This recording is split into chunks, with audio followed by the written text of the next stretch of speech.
Africa News. Abononsia wa maya de shebe mamu nyina ajona ya mamu akwaba aha eye Oyerepa 100.7 ebrasu kasiabo ensentwerofo akwakope yesamufo asore sokroje enuano miensa yetena se ede ebesomo na ensem a wobeti anwumre de edimu akotene no bi enesem emrahye bedwafie akwasetena ama media budget review no wanom akwakodi ho enkomo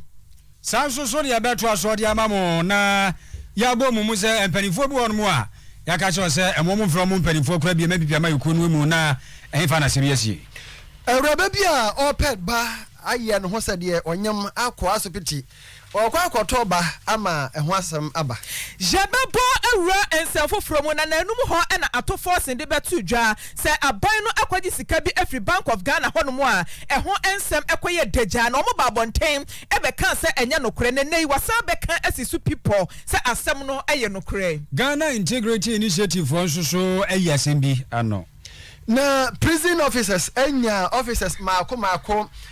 waha aduo kono enwotwe aka womo ho na nadodan kwa kufu ado mampani aka sa kire womo sanso ena chachu chikata wade kokobo ema Ghana ban se wokwa Sri Lanka wonom esikasem entotoe ne economy no a eniema ejija ye no se de Ghana yeye abusuasem no enoa ena de sa niema no eba yenti aban ne hwe na wonche ne ho emfa free family and friends government no eho na ne akuafo be nsusu pa wo abusuafo mo hawo ene sa nwumre na IMF akasa de fa Ghana omai ne chechire ne nkan ko ho na sembe no woka afufro pika ho ena nwumre yabo ne bede ede eba besomo na dondo be Daniel framotom enwuma kwa bi ena ebo yechidom keo chako toothpaste eya posin ye boa ema yesi eye fita na sanso atienum ama wanum aye hwehwehwam wonya keo chako toothpaste ya Samara ede abedwama so no a ebeboa ama wo sede aya akono ba bia ye ton paste bia owuramu a wonsa ebeka bi ana 0246864798 na ni panifo ne nkasa dodo atuo no wabema wonsa atumi akabi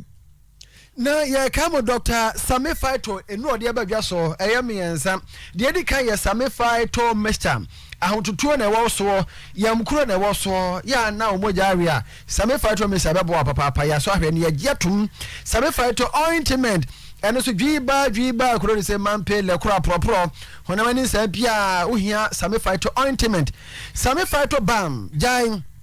bia na on sa tai titiriti una tai titiriti usisi ena ya oya unya bi na ne twitwi so no ano no enura nya na ba bia tonto adro bia opendo so podia kwatimetim asore kwanta Sami Faito educational complex wa obetimi afre 0242 689317 yebejo so na power specialist ba clinic ni yade bia beko abusua yade bia bedwane hwe yade ya immune system no deficiency da bia kasa ache no ha dwen sanso ena kasa no ha bam kotodwe hepatitis B no kura de tuase tetetetetetetetem enu papa no so ho adua ya malamese ho gidika gidiba ma no agira yie kama adua ya herbal tonic bubobi ne didi kama kofka herbal mesani na wabia ko ena Herbatin immune system booster so yete aba obonefo ni chem kumasi fa yase sanso ena takra de enkranya yo ho 0244544422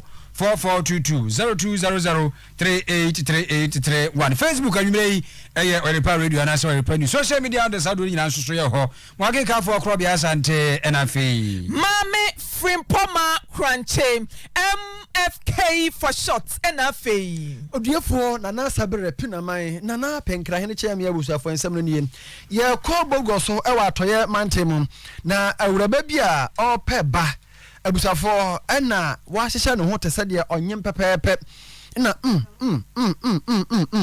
ena okọ bogoso aspiti se oni nipa bia ya akwan a enko okọ akoto akwada na wode abechese wawo okọ hospital wakọ akọwo ehun sama ba ma ya che no Frempo manso aye yenua oho a ye na bebo ho enkomo Frempo manso majoe Mune amede so ya da se mami asemi de ya te no no kiremu una ho Madame, Mammy Chair, a chief for Tammy Moma Quabi, and a credit said already come out a chief for us. And about what's the original, Mr. Maka said, traffic begins to issue no.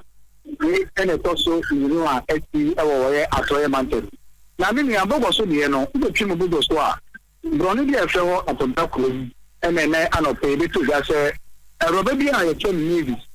na maybe na just a why no say wonyam na wonyam misani nti opese kuru hu so wonyam nti na I was say wutimi pe kwan bia so obefa so obetuma nya ba na odi abefi no da ba bechi anope na again in church Bogosu police command no achi sa urabe nti ebomodi any approach to kodi nkan di bisa say edenti any achi uraba no mu chima kire say uraba no any emema no bi ehia na obo mo pa say ope ema ope ma ema na ope no ope omo a ya wo omo day 1 ekochi 3 months day 1 ekochi 3 months ka mo fra no na ope na so yo ba so ye be ma no kura no so ko benya Commitment and ọba baako bẹẹma baako ama no nanka balance anko pepa enti sa enipa mienu ya ọmọ ememe adidi nche ede omu de eche kakra ene awuraba yi kope de 9 na se di na no mu buso mu ye di no nti di mu no ene be shi se ono no legi no na oto bẹẹma na bẹẹma no obato na 9 billion ena wodi kan ye bi dada nti na wo chema chiro mu voice sa ni phone calls on my year, interviews on my year, and like an record wise, and drop for us where the maybe I get to say, Rabano, business here, we no matter much say, or no, why ye be pa. And see, the company say, so Bema 9 billion, and now Obaso about 8 billion, Rana 9 and any difficulty. You know, I'm not no, I can't yano, because he said, what is so many times you know, Obabako, Bema Bako, now what the amount more. Omobede 12 billion and 12 billion. And then million send me no billion sem and I yakin. And it's come and you see am I no anado and I'm not here no. Now my yakin now when you can put the first who they want if you say you know there's a 2 weeks in ye when you can do more day phone some come more 1-to-1 interview so my yenya that you know right now recording na and you come back to Palma here am I the only no. Yes, I put it for and I'm on guidelines. Eventually, a combine say, and when you they say 12 for walk and a rabano, a friend 19 and 19 so when you be normally back. Champion not put it for mobile so, and in 19, you know, I can't be more. Or more, Apacope will be a 1 for and a young man say, a friend camouflage, so that they are a little middle with Sampa. When you are about 20 in Jamie, Jane face come my 90 Achino. Now, Rabano and Adina. Who say 19 no omufa ka wasi baby aposi to okum obi ana ya chi wo mu so mufa pragia na zabado mu no ngulungu a na o ma nya baby an kwan ko pese bokoso ye private maternity bi wo ha ye hospital ho no mu ko pie ye so mu ko duru wo no tambe na aposi fo nsu gina baby a mo so eke ene se aposi fo no ebe omodin na omukwatike ye na no mu se awuraba no so awura ho enti nkomo awuraba no nim nante ni na no na post for no yare a omudine da bi omo hwese bibitie na awuraba no ehwo no na nkopese wo ye wo fa na agene obi ni na opese ka akwa na ne saka akwa na kodi ni gane e fa da do e de ko e san se wo ka cha nante ni se e ya ha e na ne nkofo na omo fi baby ba beje akwa na o ma beje no na emum omuni kan fa akwa na ma onu awuraba na nsa na won fa ni ko sabia ho nanka onko na oni anexis fo ni ko siesie because the wo je akura ko baby a ana wo a your best certificate na dia dia be kire ta na be wo ye ni ho anwan ni na wo be ye tenu bi na no person ko mo ye yeso bia o mu gusu a omo ni awuraba ne ye no na se process ni aye ten nke ma post fo ni ka se de bi so channel ye bi wo jane abla o manche no eni ti sikale de awuraba ne ntima mfa ma eye mlantie no ama police for no ebo we mu a omukọ ka che raba ni se o match no na na funa unia te ka se fake pregnancy a ye nua ne je na esi water crowd no isa nsa raba yi abla police for be chi no anaju no ebuta ne se akura yi a wo se wo to no akoma hwan na wo to ne se ne ade no raba ne ka se onyam nta police for no omo hwe no ma fa mo sanka no na police for nta onyam dia eni e pese nurse o ha say ampa tawonyem ana tawonyem rabana antene so na police for no bu free mo ka tshade a eni e do bako station ye duru wa ya e wo doctors eni nurses for me say ampa tawonyem ana tawonyem eni cha na jube say 1 to 2 am wo na sa ho machipa ena wo ba no eni apolice for ni mrante ni na bo mode ko ya mo ko pie mo Bogosu police station en so mo ko pie mo Bogosu police station o ana police for si chire bibi kakra e for so ya omutini ewro lady no ma lady no yi no eno mo se they are funu kwa le na fa no enye ne kwa se wa fa ya funu wo de ntumago na ahihye ne ya funu no wo de denja kokko abo no soro na wo de denja kokko aka abo na fe na wa hihye ntumago agu na funu kapu ndu ni pe ene de wi a wo si yanchi no kwa ro be ho ta be get mi say ne kwa se raba no wonim enti na ka umi na ye na se amafo di say le bi de ba bogo so a obi oni ni bi an say onyam enti be ne ya ba do ni say aposifo achina ma waka no kore say wonim na opeba enti ba wo pe no nti na ma onem 9 years a say be 9 na ma ni ba ni bi na nukuru atoto enoma ho biwa so ba ko wo a ode ko ekwo wuni nyina enti so nya akwa na ne anadwi ahomachi na nu ahomachi na akwara akwa no befu bogo so na ko de akoko she be dia na wa fe ni kura kai so wa wo enti ko ba bogo so a na kokura ba nko de eba na unia minu ka sei charges o mo charge ni ko ti say enkura no te wo pe bema no 9 billion na so to oba no so 8 billion na woni mranche ni dia no akoti say mranche ni be timanya minu ama to minu dia na charging to 112 billion ha men kan 12 billion any sika nkomo beje no any support for them a omochie no minu ka sei raba ye fe ni maybe na na say be tuma bon dey support for club say this ni be to dance playing but as a job for the way they are atam ko ye ki azana approach for na sha say di ngomo ye fe ni maybe minu ka say wo go so approach for so ye na ya mo dia ko fie enye ni kunu na ko di nkomo butan say oyire woni na net ye bo so me nkunu akwantu oba fa ye funu na hu ni say ba ma ni say no concept woni mu hwe na ti say na ni re no fa ye funu no be bo so me no ka che ni say no doctor say eni kwa say woni be ma da na say be say enti o person kwa no ho kura na say enti me no kwa no ho ama che say no kura no bo ba na chi no kom e wo so ni ba bi agwo wo mpem eno na nche wo say oba no kwa resabia ema maternity na report book bia na open for the tree oba ko ji bi bai na be ma ni ti wo ji ye eno wo kinkan hwe mu no ogu bi ni ma ni bisa na ye ma na ye book ni open for book ye oba ko ji bai ye so we mu book ni mu a de ni kan ni say edina ya kire ni obi ni ya kire ye ti ya twem ene ya kire oba ni ni akose wo date ya pepa ya tichano date ya wo sha so de ba hospital o yin na ya tichano to ba de kura be ma ni say ni bu shui and ye ni din komo so ni bu shui ma no ba ne kon so say the nurses for no mabo udi o ma kire o ma tia pepa kire for date o ma kire o ma pepa for date so a wo di ye bibia de so we mu kunu so a adibia ke current ya bet na di akire test oba le nyemo no we di afuso mu ya pepa no atwe ne fofo eni to no kwa no ayene na kakra ni no ka say ni kunu no eni na kodin komo nyumre ansa na ye ne o mo ba din komo asema eni ne kan say wo se wo ba ma ni wo jiri ni papa puta say woni mu hwe won do ni say na irenyem the doctor says oba ne nyem na so odi ni be ma na ojutum o akoto tonkran no ma be 1300 Ghana cedis e ka wa bo a play enu ka say eno ma ni na gu dem a e church for edi eni akwa ko hu bi enti me no ka say oda so approach for so ya mu so e hwehwemu e church for so ye di je kire u ba bogo su ko da we mu a da bi eni pam ni na essential bia no e raba no hwase no mo e ka enti ma kroma tedi kroma edi na ni fonyi ni adade no ma me ya kwam ye nka de na ya yen church for fitch na e ko no ye sa sha say e kan ka videos ne voices ahodo and after so ye pictures bia e ba bo ntia efi echina ko na ko ya duma etiefo a mo eti a Oyerepa so ye mo mo so eti mo hu e kwa minua eti u ba bogo so a ye ti epenteni moni adjuma frempo manso ye da se papa frempo manso ma ne boye free bogo so no na MFK na bibisa e wo ko IPT ha se ye wo hospital bia ye se wa wuntime nwo kra no e bia ye timbe bo pa ma no yes se wo take for ma no yeah enti se asawe ka me de susu bawadua e bia wo a no wa charge na ya twe ensuo no be ma ne hu ensuo no na dia to wa wodie no mu yeah and omoje I think so omoje be 30,000 to 40,000 yes yes open tafo open tafo yeah wo de obe charge eti wo na abewo wo be carry akwada na and surrogate mothers no na brand so an wakwa wo ya na de dia no na wa je na de nti kwa wo nipa kora wo ma no yes surrogacy na se no kura nu 1 billion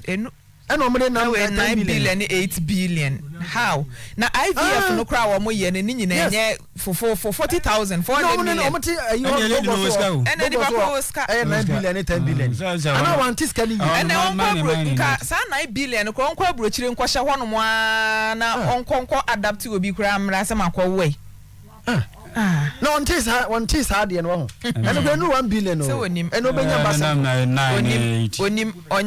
onya current o mabu no ena nyankopɔ yi ne to ntoma no amana penso ai ye to akase bɔ no esom wɔmanfo bɛka ya na no dwoada ena Ghana emrahye bedwa fie soafo a ɔhwɛ sikasɛm entotoye so ɛwɔ ɔmai mu onumonyafo Ken Oforiata okɔpie mu ɛwɔ hɔ no a media budget review no wɔde ɛkɔto emrahye bedwafo no anim na ne nyina ɛyɛ Ghana yakɔ homasika afimpi mienu ene adonu mienu empanifo agye to mu sɛ yɛde ɛba abɛyɛ adwuma na adu afi no emfimfi yɛsɛ empanifo ɛbɛbu nkonta ne kyerɛ de sika ni bia yo na enema bi so ho na sensakyerɛ eba mu a ɛno so wɔn ayɛ ho ensakyerɛ na enai na mrahye bedwafo akɔhyia mu ɛwɔ mrahye bedwafi a wɔnom akɔdi ho enkomo akɔtwetwe ɛho ensɛm a soafo anase ɛdɔm kuma no ba no dani Haruna Idrisu editu dwa sɛ media budget review na empanifo na no dwada wɔbɛgyina mrahye bedwafi editu empanifo nanim no ade papa bia anim de maganafo na yama ne bɔfo Imano Kwaku ansa na kɔpie mu ɛwɔ mrahye bedwafi a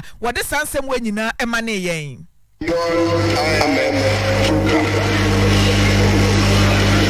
when he said the NDC went to IMF because we were incompetent. We didn't know how to manage the economy. So I reminded the majority leader that when you sing funeral dirges over a sick person and he wakes up, you use your voice. The singing funeral dirges over the NDC in our past and said that we won't do well. Because the sinking fund, as President Mahama left behind the sinking fund. Even the paragraph you quoted on road tours, thanks to John Dramani Mahama and the NDC, which established the Ghana Infrastructure Investment Fund. It was supposed to be having a yield of 2.5% VAT. When you came, you took away even that revenue stream away from the Ghana Infrastructure Fund. But you have now come to appreciate the long-term thinking which went into it. Mr. Speaker, I should be concluding as I said. I intended to do 20 minutes. Eni awuti yei aye domkuma no eba no dani ewo Ghana emrahye bedwafie wonmonyafo Haruna Idrisu na nenkase no achi ena domkase no ba no dani osai chei mensa bonsunso ede nano atumu na osaiche mensa bonsu ne nsɛm a wɔde etu dwa no ɛkyerɛ sɛ domkuma ne ba no dani nsɛm no a wɔka no ɛyɛ hurudohura dansɛm ya no kura bia animu ɛsan sɛ wohwɛ Ghana esikasɛm ntotoye a NPP aba wɔnom ɛde nneɛma egu akwamu na ɛyɛ hyehyɛ pa bia ɛbɛboa ama mansan ɛho atɔ wɔ mu eti sansɛm na ɛdomkuma no wɔ mu ɛka no na kura bia animu a ɛhyehyɛ pa ɛna Ghana ban wɔde egu akwamu ɛhwɛ aboa ma nneɛma kɔnkan ɛde ama ɔman no na wɔse wohwɛ IMF ya nifo ekono a enhyehyɛ ebeboa ama Ghana yasetena mu yedie ene niama akoyie no eno ena mpanifo ekotena se na wo mu adwe ho nya se bia IMF dada no atetibi mpanifo bi koya na enya kwa paso no eno bi ena NPP aba wo mu ekro edi domkuma ne nsem a woka se IMF na wo mu konti eniama nkoyie ewo mai mu no nokura bia enimu a yegusu a yehwe se yesa ebeka ni monyamfo sai che mensa bonsu ne no na yede amamo. Mr. Speaker, wheat has become a scarce commodity on the world market, and that is why the size of the bread is dwindling. Mr. Speaker, the minority leader was talking about escalating prices of construction materials. I agree with him, but he should know that 35% of all the country's steel products originated from Ukraine. That door is shut, and steel products, including iron rods for construction, have experienced a leap in prices. Mr. Speaker, about 3 weeks ago, the minority leader and I, accompanied by members of the Committee on Western Housing, visited Cheta Cement to acquaint ourselves with works going on there. It was a remarkable experience. The young man in charge, Mr. Ibrahim Mahama, the brother of former President John Dramani Mahama must certainly be encouraged. What this strikes us, however, is that all the cement paper needed to wrap the products are imported from Russia. The Speaker, today because of the war, he cannot have access to the Russian market. Now he has to go to La Côte d'Ivoire, placing an order, paying for it, and he has to wait for at least 10 days. Dom Cassia Banu Dani, our Ghana, Emrashe Bedefie, when Monyafo say chain Mensa Bonsu and at what's in Cano, Yadaswa Ejamo, our Ghana, Emrashe Bedefie. Now, woman for Bekaya, Bessa Brika Cranie, and now woman for Bia was swamming Patamonum as Mantamum, why yachide etia abane sanse interchange, and answer one more quibia enyano, Esen Cabane Ebabeyo, Nasansemi and I'm so Emrashe Bedia one of every Asante Mantamu Educatum Rashabedefia. Now one of Equaquasha Bissia, you're the Bequaquia Swami interchange no na nyankropo ayadom ama mrahyebeduafo no wonum akwakwahia bisia 135 million euros no wamatimi agye tomu a wafa edi kan ewo Swami interchange de kan se first phase no wamo ekọ akoywe na titena ni a wada finance committee so ewo mrahyebeduafie kwaku kwaten ena ne nsentwerefo twetwe nkomo ebra na mrahyebeduafo akọ asetena. These motions are in respect of buying credit agreement between the government of the Republic of Ghana and Deutsche Bank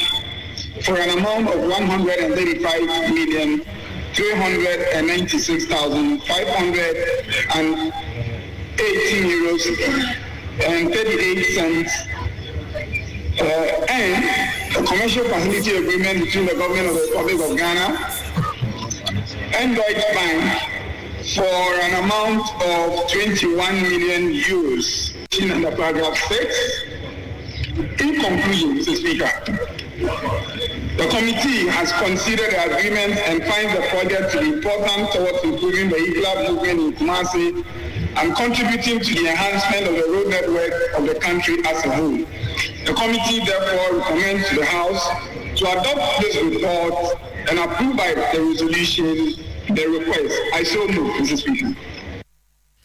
Any awoti yei titena ni awoti finance committee so ewo Ghana emrahye bedafie when monyafo kwaku kwatin na ne kase no achi ena domkuma ne ba no Dani Haruna Idris wono so ade to so wose sa akwa ne ho no fa kwa ni kurom enya eti hu behia se mpanifo beje besia no na wode aye IMF program. When they said the NDC went to IMF because we were incompetent, we didn't know how to manage the economy. Areas of our leader Swami. Therefore, Mr. Speaker, we support this motion. Suffice it to add that the committee in its report have said that there is value for money and that we follow through and make sure that the value for money is done and is done in exercise of our oversight in protecting the public purse and in ensuring that we have quality. I know the leader of government business himself has some background. He knows what is called alpha layer, what is a normal layer, and what is one layer. Therefore, he should religiously police it so that the work is executed. Mr. Speaker, why this road is important is that I sometimes use it when I want to cut off from Kumasi to Techima on the way to my village in Wayamba Tamale. And therefore, Mr. Speaker, the traffic there, sometimes you spend more time than you would have journeyed between Kumasi and Techima. The amount of time you spend just it. But Mr. Speaker, it could happen to any of us. Any of us can be a victim of it because not all of us have been able to inspire hope and confidence when it comes to construction of roads. Wei aya donkuma eba no dani ewa Ghana emrahye bedwafie onimonyafo Haruna Idrisu na ne kurakura mu ena dom kese eba no dani nimonyafo Seichei Mensa Bonso ya wono aso ene mrahye bedwane ewa Soame mansini no emu wade tu dwa se wobepie mu ewa kwan so a esa interchange eni wono munti no ya na ahyen no aba apese se ya apese traffic a esi wo hono no enya asem keto akura na saa kwan ya wo mo eba abeyo no wade adesrede ene kokobo ene ma mansan ya wono efa kwan no so ene woni edi dwa woni etete hono mo anim se ekwan no mo beye no edi futuro bebre ene beba na ehyanse a wo manfo ene wo mo anya dwen esa se papa so a wo pa ngoma so nyena no mo de na mom ni yie muntia. The Speaker, the construction of this interchange has become absolutely necessary because the traffic situation at the Soame roundabout is, to say the least, very, very horrible. The Speaker, this road certainly requires to be done, and we are told that it's going to be a 4-tier interchange, the second in the region. One hopes that it will really bring value to transportation in the country, and especially entering and exiting Kumasi. And Speaker, it also forms part, that roundabout forms part of the inner ring road development in Kumasi. Apart from everything else, the Speaker, the gradient now at the roundabout is so sharp that these articulated trucks that are plying the road every now and then cannot climb because the gradient is very sharp. I want to believe that when construction begins, this will be taken into consideration so that we have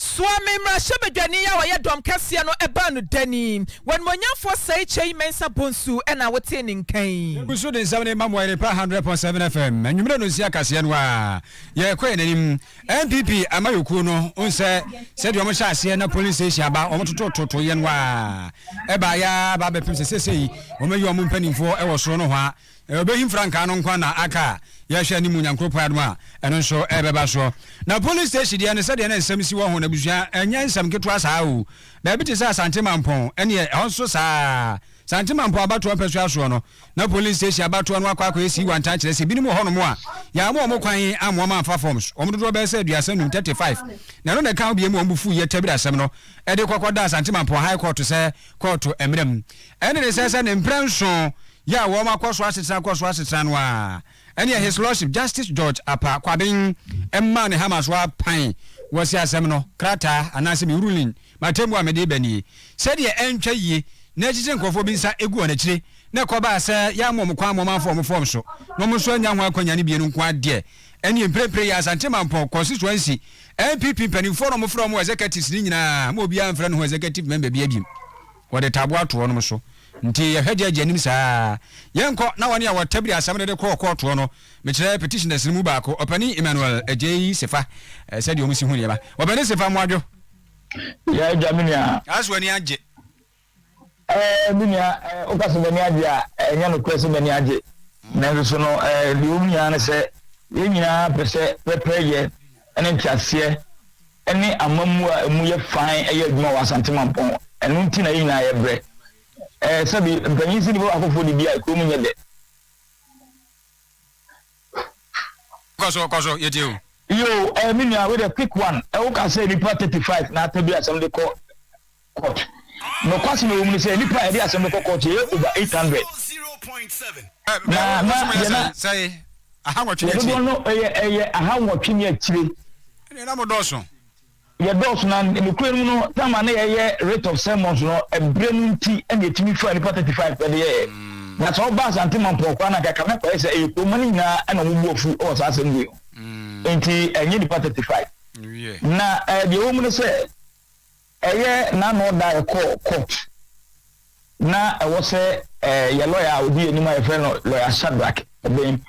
ono na e wo se na odi enima ye court na ye kopie mu no de na wo mu se de na ye di kan atu mu na mo dada no court se ye fe bi direction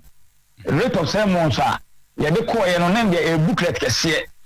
and or say and say uncle breaking it down say advance teacher near uncle breaking it down to teachable unit said the bear your fat and cratanwa a be who say we claim no back you say you say yes I say and you na kama nano eduada idiko pmo court nananka eno enko enanka ye akobo na ye hu de bete bayra hu bi hu ya ne se one point executive no a omo de sabe emrashe omo nsem edi amafo ani e wasante mampo ko mu ano e ko fa anto bag ana se bag ne fa Ghana must go no na ko fa kase pa a te se wo hwe enwoma na ewo mu ana pani be na e chenkui ni nyina ne se omo de omo jo mu bi se aba no omo fa nkuntu ase de ato it se court de sa aba no tum na yetumi eto aso ko ene ye bag ne de be na ewom ye ba bi sa ni bag no enwoma na ewom ne ye exhibitor omo de e kire se aba no o mato okay eno enana ewom na me no ka se wo obram kakra na me twamfo nyina tsewa enkata me tietie wo fie a me hwe mu no se etie ni na me nya no ni se eno na ye lawyer no hwe bi di no bebie mu ano wo se no e kwan a mo fa so pa mo de file sa document we no eye error kese a ye de backward ni agitum se de be ya adwuma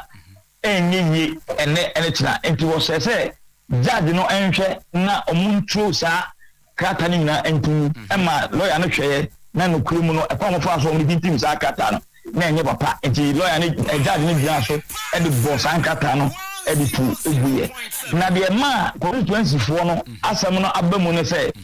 obi a sebe enne ba bia santere de na Ghana mu nyina yato police station yato coordinators yato constituency yato regional yato national ewie na Asante Mampo ha ye nyemu ba kokora na so na omo mandate aso a omo da so from say omo ye constituency executives no na wo say ye ginam na e ma lawyer no e hye omo e de court na e ma court ni gina so e de to omo e hye to omo so say e free network no omo mre atwa aso atwam enti obi biara holding himself as constituency secretary once that is a police station organizer whatever no na wo say nipa no emre no ni bi o enti na ni kwa so obiara holding himself as constituency executive or constituency coordinator or whatever enti na ye ekopie mu no enti eno no ye de tabo a etisei eso e baitre e de ato Mampo constituency executive so ama se ameno ka say we pia Asante Mampo ha ayedi se Mampo emse ya me say ntese mu be yi foforo na cha se mu ni executive bia ate ase enti e cha se asem no amomode ko to no modibem ye say na asem no ebuso a ye ka na ehon tete ne ho bobuo ni bi e na monsa aka no sisi ameno ka say de mintumi nyina enka nche o say ye dibem na emre ene nkrabia ene betire ti da be na mbesa akoko to ajaje sisai nyagobo ya aduma on the 2nd of September ena ye besan akọ ye no wase mokoko to ye besan babiem why yo me ya me so peda mase yo obani Emmanuel ejesefa ena mote no enka no woni a wade asem no koda akọ petitioners no ka ho se wo me ye besa ha nwotwe eni akire don eni amo mo kwan forms won saka bi police station abato MPP photo ya Asante Mampo de no enti se de esi akwa no enipa duasa num na ni akukudo tabiri ko to a pepeso aba be duro enti executives no so omumra so omukro no sisi court de dabo ato mo so biaru obetimi afra no executive member bi abim san so omumra so olugo omabai na chese chiri Watete prison officers mako ha eduokono enwotwe 198 ewo prisons training school ya wo enkran omunyina babonten amene commission ya omede babonten ya commission wo omampani na nado dan kwa kufuado ene kwagina mu a oyeye emu no de to dwasem wo mo ba no omunim entete o mako akosua so bi di bone na oba wo mo nsem ewo prisons ho a ewo so mo hwese nipa kro no subaya enu ntiade ne ba ho no yebe correct no ye fe say correctional management se be ya obefiri ho obeba no na wasesa kra afa bio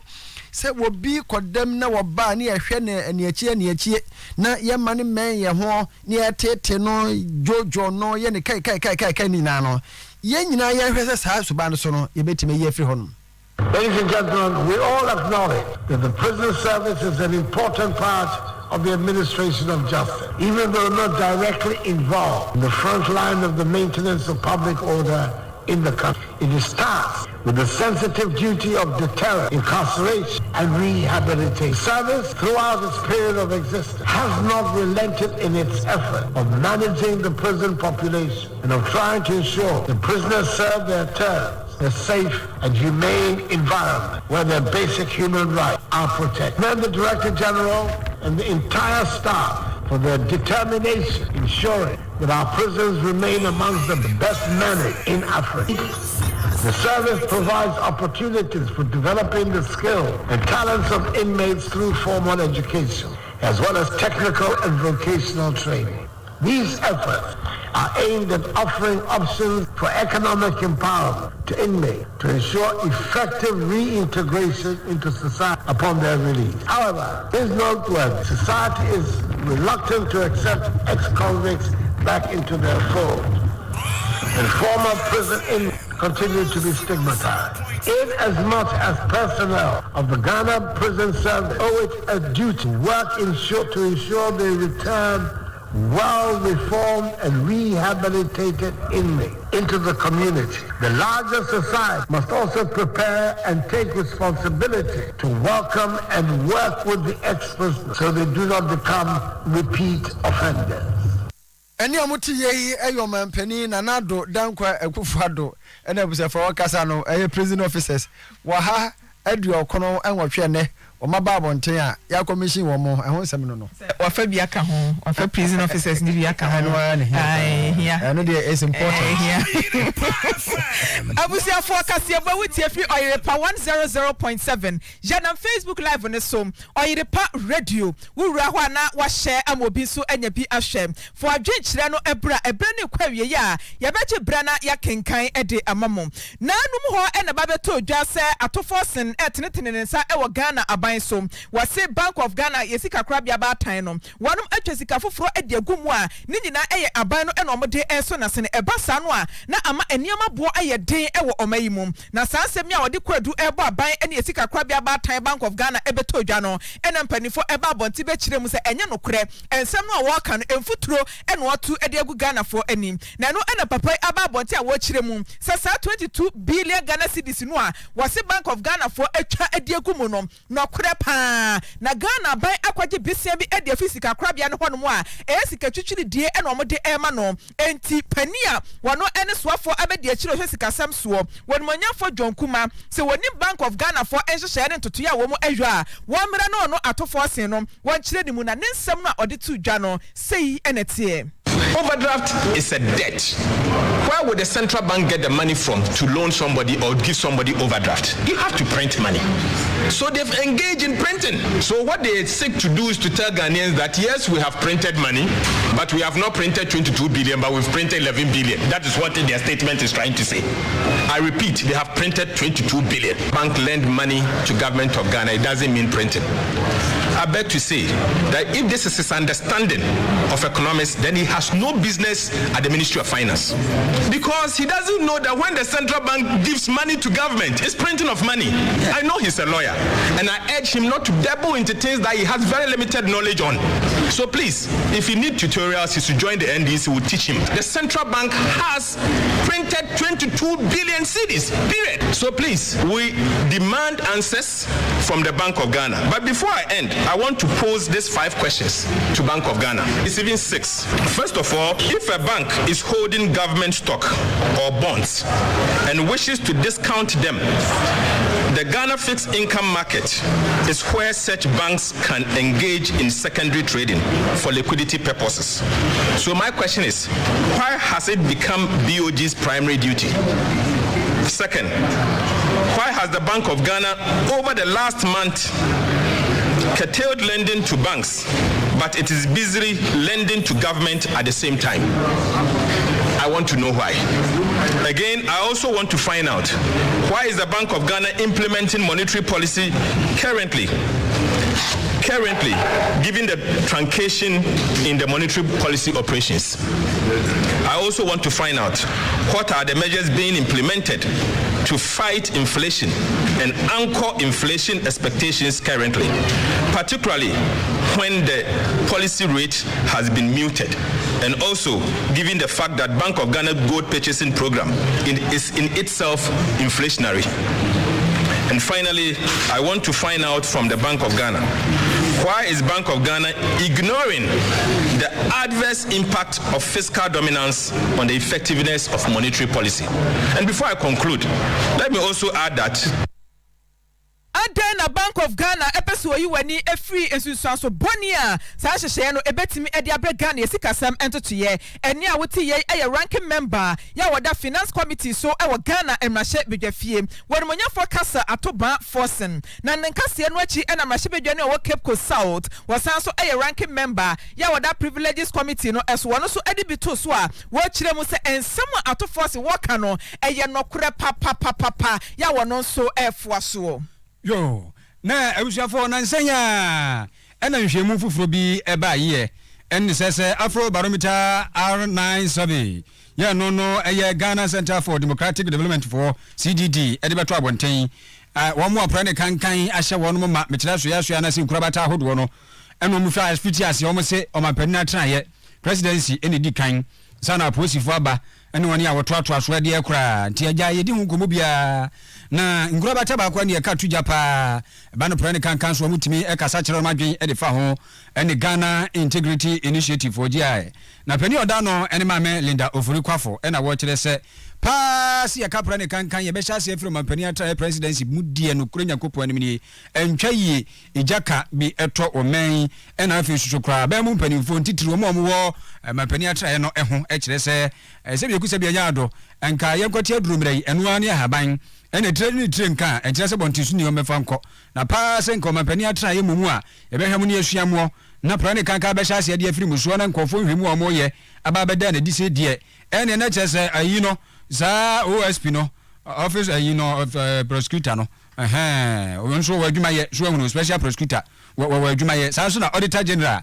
ahweye omuso so e wadwuma ye pa nti so mkeka won ho ma meni semni that has given them the mandate, and so they don't sit and watch unconcerned and corruption happening in their institutions, and the Auditor General come do his report and then we put them on the shelf and another year we are doing it all over again. It's tiring talking about this problem. We know what to do. We wanted to pass yield levy. We did it swiftly. When it comes to Africa, Sub-Saharan region, Africa, we have other countries performing very well. So far as governance indicators are concerned, they are strong governance performers. What about the Seychelles, Rwanda, the Botswana, whatever? Don't tell me Kived. Don't tell me some of them are islands and small countries. Doesn't matter. Let us start with the islands. Go to the ants and learn from them. We have to do. We know. We are just refusing to do it.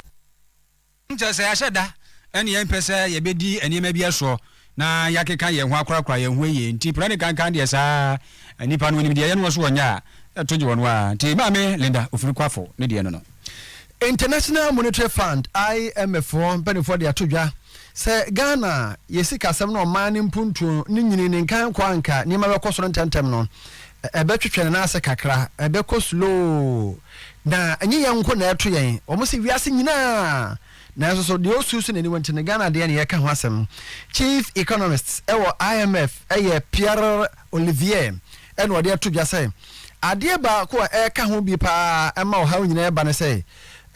Central Bank of the United States womo policy rate sebia sikakra bia bi ekoho akwaje bosia na ensiwo no ayedema womo no policy rate no womo de no womo miemu pa na miemu no ase asono mienu ekontokwa no esere ne behuna amani nto womo miemu sa bank for no kwaje wonso be miem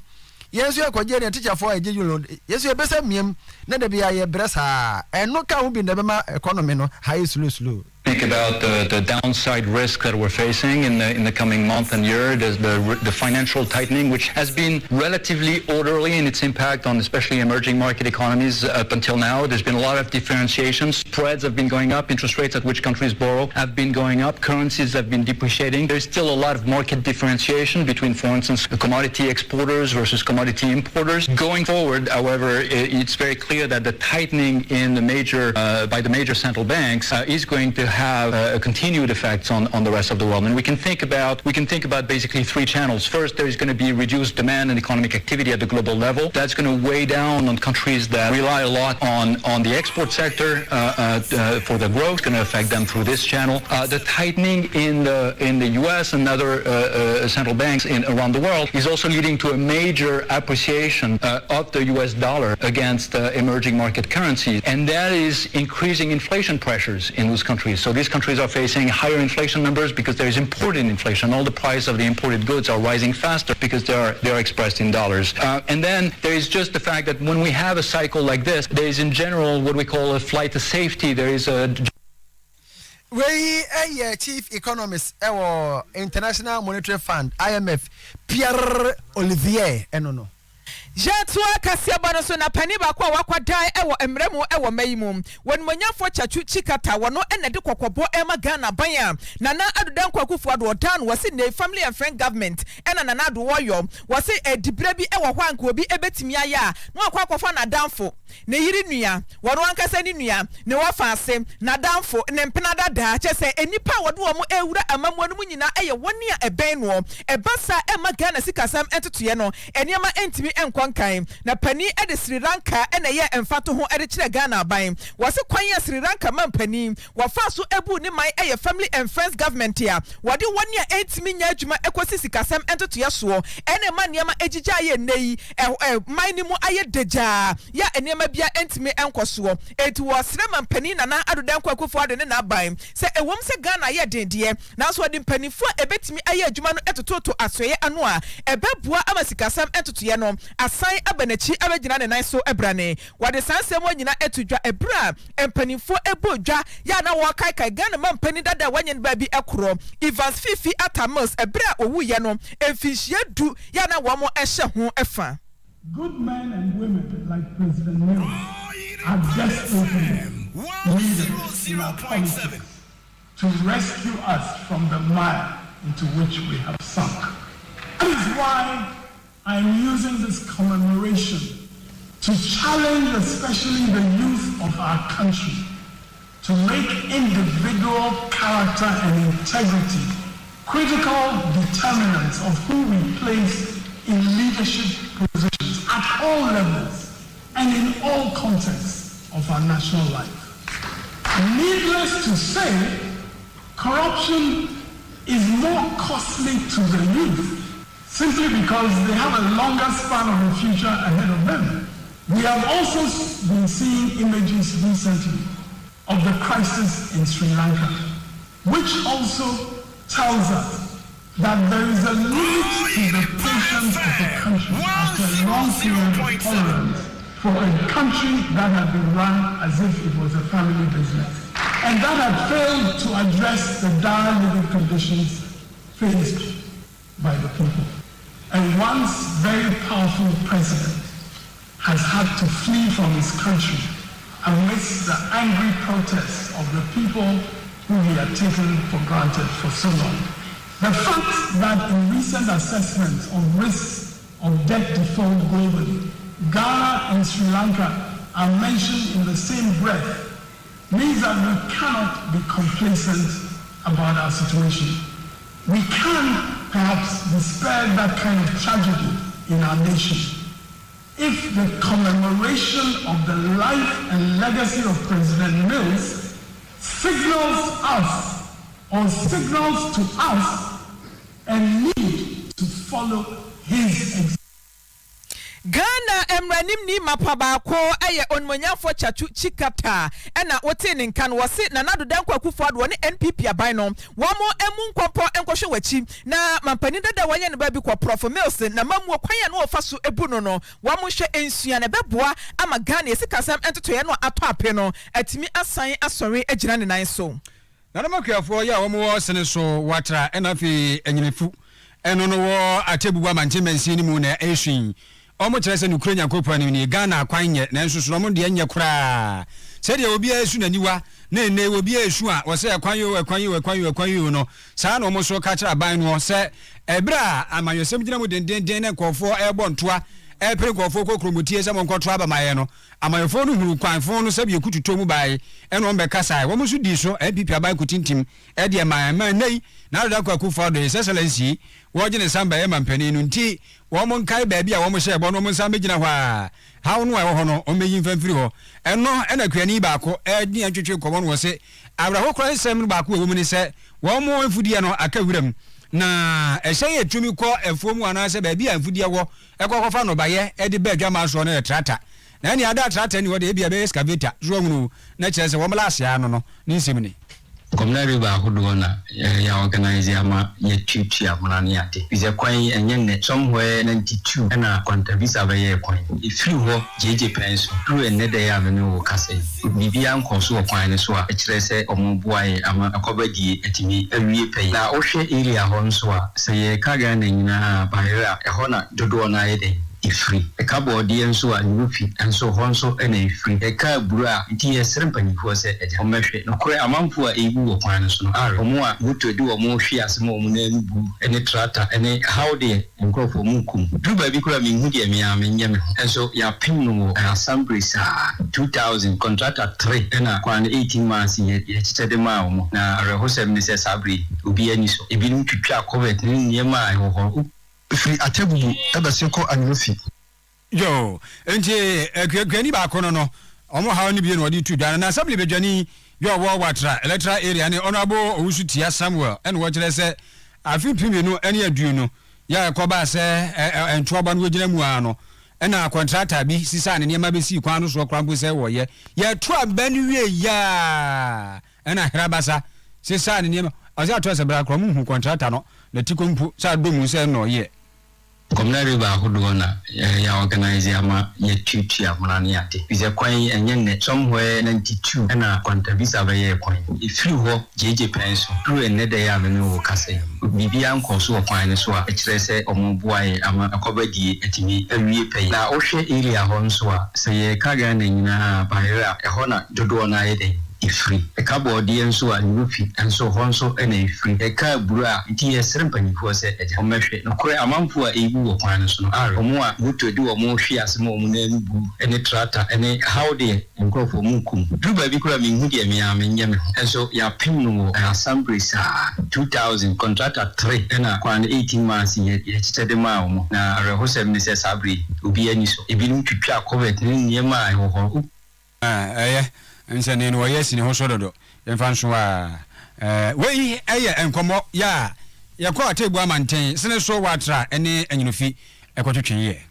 ene ye ba fie efie ni fie kuma se ne ye ba yi amampani dada se night marshal Dr. John Ajekunkofo wate foundation bi efra no JA Kofo Foundation na omabedi djuma sonku bi ye nansa djumadi okuma se hanom wo ye fa emabuna ompese omura agriculture mu no waye ne kese mu ya yebetimi di bi kura kwa amanane akwa akoton ye fense agri business no na no anapani a oye chief executive odano Professor Bafo Ajimadua ekasa wa se no de to ye se omampene da akofo bota nyina ne se emabunu obehye wo munkuran ne ewura kura adwuma mu ne aye ne kakraka aburo emo na chese yetime dibi kura dibi akwa aburuchire ene beboa emabunu na emabunu bebe se ahanu ne akire ene nyamu akwanya omukọ obie yentie de Professor Bafo Ajimadua kan seso nkuaye no eni ade a ebema ye man akọ anim enti no Kufo Foundation former president or near the Commonwealth look momo modern monye bibi na monwo so ye mrantie ene emabunu no mabawa no oma adwuma eni Ghana omufisi eni hweye no kuaye de ede empuntuoba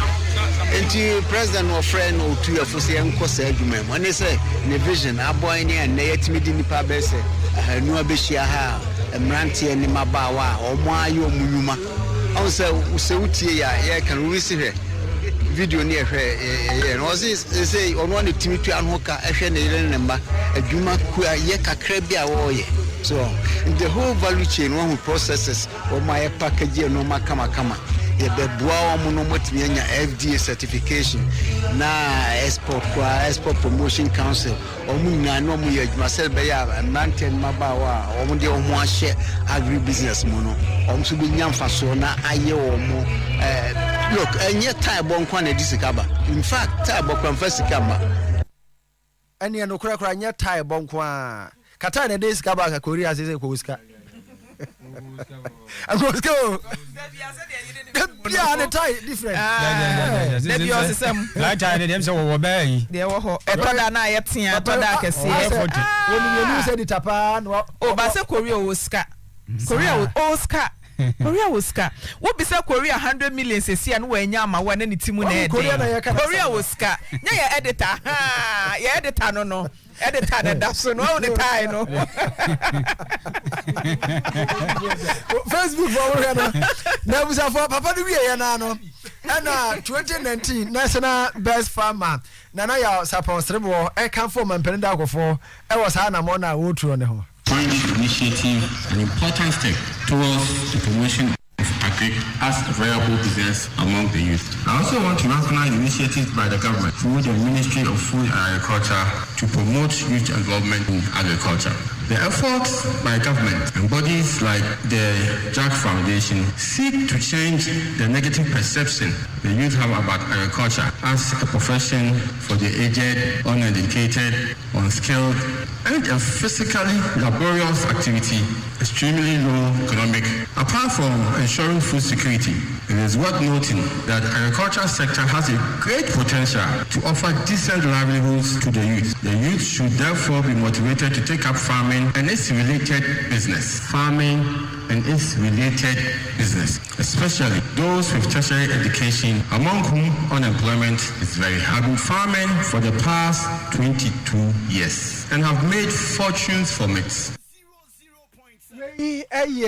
National Best Farmer 2019 nana ya sapon serebo no na womo a ekọ bi no maburu na ekọ ye no womo kan for man peneda ko for papa say Jack yenye udenie uye bwe ade we o mani age say the student am free care university na sena program no sikoye no eko kama pa fi say nyampanifo bia no e be kasa say industry players a omo no wo foma omo ye adwuma ntema ehu sena adwuma no eko so ho ne say enso yemu enije wo mu no say e be agrek no amana kosoro tisia no yemu sense mebusa access to loans ni ade no ni na mpanifo no timi yi mekwan mu to cheche no manwoma mu ene kwan a ye start ni ewrem ne pese yetumpon na say pese ade agrek no bobra omo yi ni na di che nti ma yenso yehu say yes ma agrek no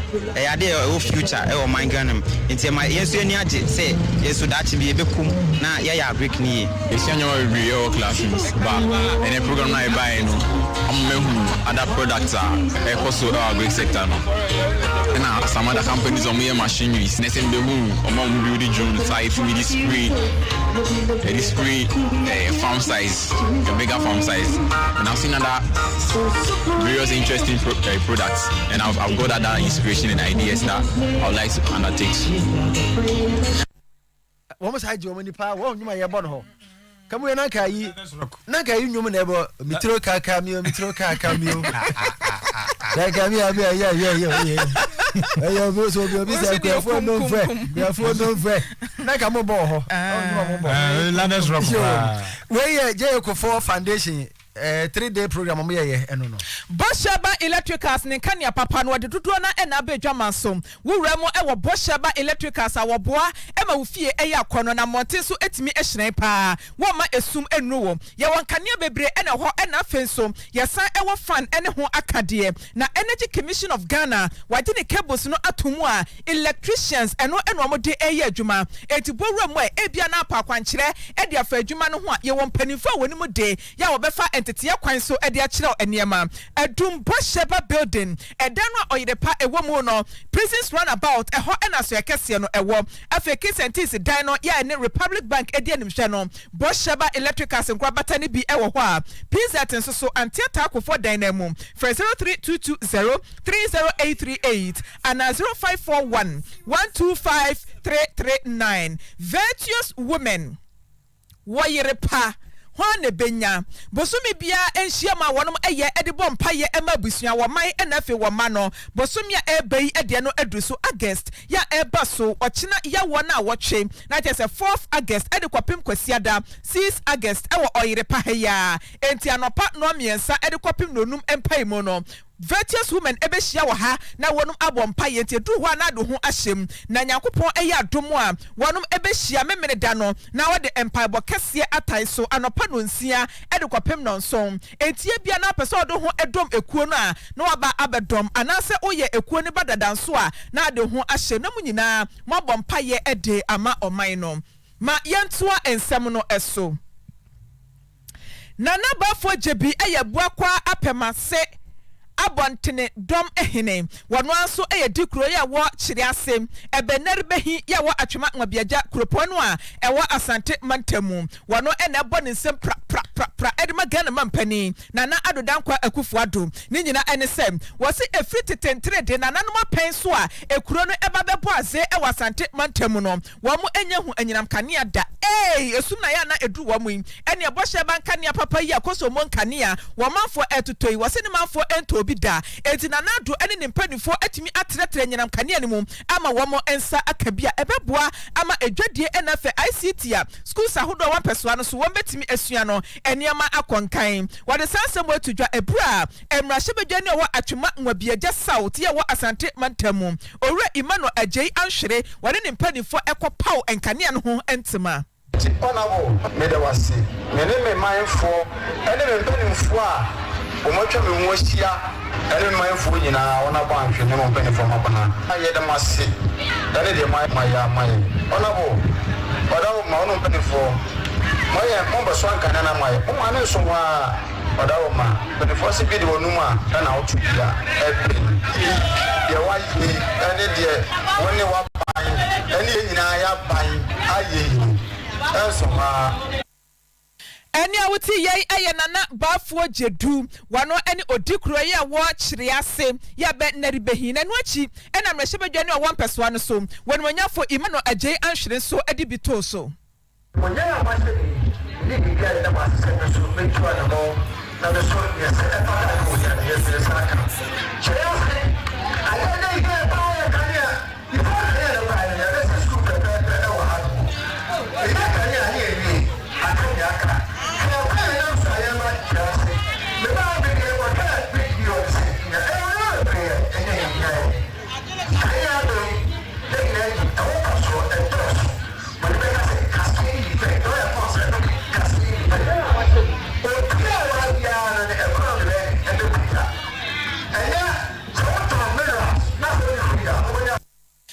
Shebedwani awa atwema nwabiaja south ewa sante mantamu wonmonyafo Emmanuel Ajei anhwere ena wote ni nkan na manfo bi a won pesoa no so e kire wani so e de kire mpanifo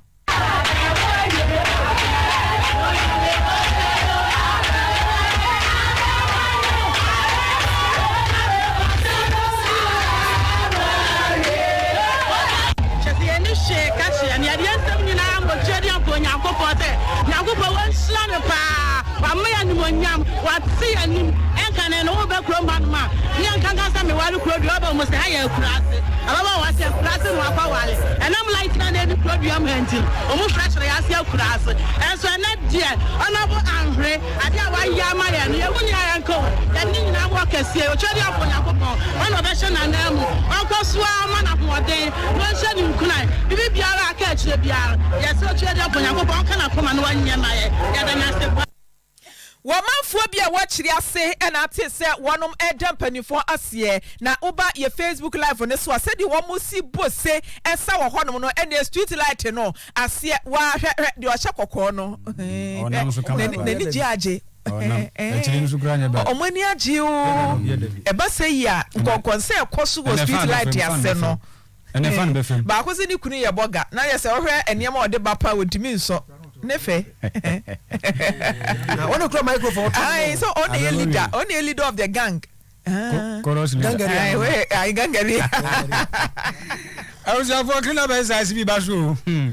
we can for Yakopon ya domo abusu ewu mi a ne de toso aduasa de echi na abusu mi aso enti a hye ne so pa yɛka central business district de HSF dum KJT ne central market pattern babia yɛhwɛ ne apepa atetete aprapra yi kama sɛ bɛyɛ a kumase betumi ateɛ nti sɛ ɛnhyɛ no teɛ no ya kyerɛ sɛ no papa no a ma obia mienu so tɔ ɛne yɛhu sɛ wotɔn bibia na obi so tɔ a wotomra ɛfiri prɛmtobrɛ kɔn deɛ wotumi ɛtɔn wadeɛ nti wei ɛfiri kamifoɔ ɛnkyɛn na ɛba na prince ɔsu sɛ kyerɛ ankopɔ ayɛ adom ama sɛsɛyi wɔmanfoɔ ya wo mu ebo no konko ka ebo yo no ewo amoase achiase kire se wo mu eye no achiame hene no nti oto ne nsa de furu bia se me ya domu a 28 echina bia meja no kama prince usu kire de wo ye member pa Oyerepa fan club tirikrum de no wo ye member pa nti prince ye nyina eta wachi yakopon ka ho nyumadi ne nim se ebe kra behwe pa ye to plot ewo bofiedu adumasa santase ne obo ase kwantempo ya so wani je ho atie mi eye maako num ane ye ton 100 by 100 man so sem biye no so krata sam ya kama edi wani je ho sa top plot no e wo bofedu aduma sam efrey 0556 04 71 76 0556 04 71 76 and 0550 67 11 35 ene your plot no bi so aye ton e wa jamasu ajamasu yeton no so plot no num saa ne bomu ya yeton ebi wo prophet ekwankwaten na sori ho no ma ne ajamasu kuro na mu ene so woni je ho na opese oto a efre 0244 799 865 0244 799 865 fena yenye wo so KD ajamasu mu wogidie se wate de ye ton no ajamasu no ho asem aha nti ya na why ontiminto onika pre nano opadepa nano na se nano na bo nwum ma ye fa ye nkai boy ento asoan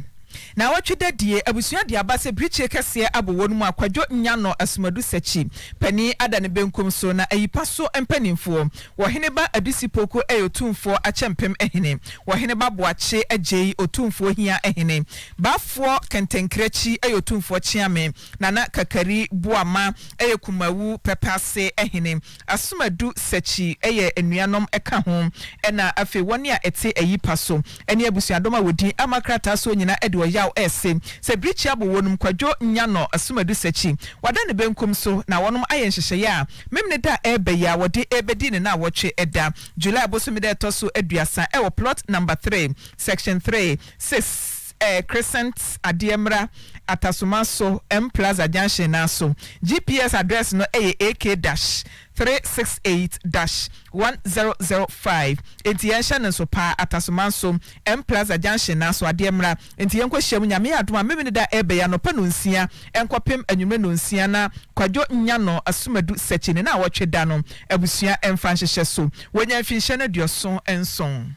yo wesu na wotwe da saa nana kwa me mensa aboabo wotifu kontihire eno no pani kwakumafo saa so ba pani akua kru adwa fojo ora osei akosi junior wo nyina ye panifo asabere wote na wotweda apaso kwadani evangelist Edward Ajiman Methodist Church ebuakwa eno wo Reverend Richard Chumesi Methodist Freeman Society Charles Owusunso ono so yeba Manu Johnson dodo na ase wafata ene wura ye Philomena wo nyina ye nkwada yomwo akiri Emmanuel oba pani Margaret wasai onyamfie aduawatwe enum na sabere oda ne benkum so no nti se de nhye no besi akro no benifo aye ne se Emmanuel Methodist Church won wabu akwa asonama so kumasia ne twelebu akudua international school di hwani mu ne ho ene wotena se dachina ya de to so aduno enwatwe nuni no nsia no pano abepem nwere no nsia no de edina wotwedai ti atuen sasa momra namba ibunda property a yebeye yi no Abapani mata bena minta nyamfinhia wo ha ne na wotweda eni abusapani Anthony Akwasi anane retired teacher agona na napoku jache donyina akwamu hene ora ko fitufo yenua Felix Ampadua Sumi autoshiba PZ adum ha ya ko fitumasi wo USA na nakodwa du timiabu dikro mame akua kirewa akua donyina otonton ntoma e wasafo market efia hima boache otonton nua e Wood Village adwa santowa tonton adwene mpata e Central Market akwaso akwa yie ta frɛ no 15 years emma Nana Poku Jache Donyina Akwamu Hene Owura Yere Mary Usu Mafo Tafra no sister Hama from Enterprise Tamale ni abuso nyina se yamfa ntoma nim se oba pani mata abana mintan finchi ya wahan wa free mu echira nyame adoma chi ye wo ye odi na watweda no ewo Donyina baby oye ye na nti oto sa free obi bia se yemra na watweda no nye kra behwe sa so na yenua Sly Coffee Sylvester Coffee Osoma Sasso Trust Roman Catholic Ninua Emmanuel Felix Coffee also ne na watweda no baso china ewo faade ne edi no intino yebekwane akoboa no abusuani etu so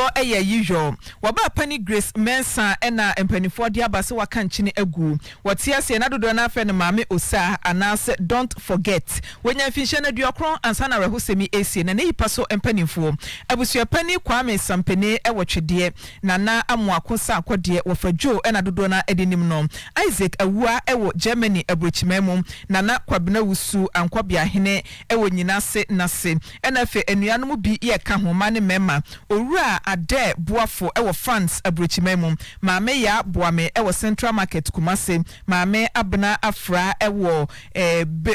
bedabuo enafe emama bi eye Asumin Amwakwata woye engineer ewo Enkrempumpuni Mantemu Joseph Owusu Big Shoe Seller Kennedy Anoche ewo France abrochimemu Sabina Dakon ewo KMA ho enodi ni dwuma afia akoma ewo twede maame Adwoa ewo France Janet Sam Amua ewo France Edu Anochewa ewo France Isaac Achimandua Oyerepa TV ena Ike edini dwuma eni abusuadom nyina Edu Ojao SS oba pani Grace Mensa yana dodo na afa ne maame osa anase don't forget no maame adani benkum so nya finhye ne duokron ansa na rehosemi esie na busua ayenhyehyɛ ya memene